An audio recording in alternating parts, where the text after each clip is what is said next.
আসসালামু আলাইকুম সবাইকে। সবাই কেমন আছেন? আমি ইফাত আপনাদের মাঝে চলে আসলাম আমি আরেকটা ভিডিও নিয়ে।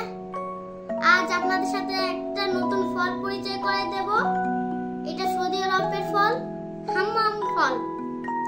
এই ফলটা অনেকটা বাঙ্গির মতন দেখতে ও কুমড়ার মতন দেখতে, কিন্তু কোনোটাও না।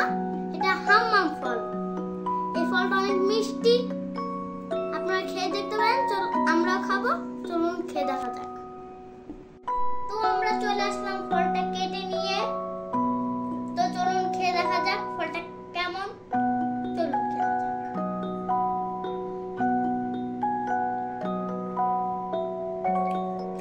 ফলটা বাঙ্গি থেকে অনেকটা ভিন্ন ও মিষ্টি ও নরম। আপনারা খেয়ে দেখবেন, আপনাদের কাছে ভালো লাগবে। বাইরে প্রচুর গরম, আপনারা এই ধরনের ফল খাবেন, সুস্থ থাকবেন, আমার জন্য অনেক অনেক দোয়া করবেন।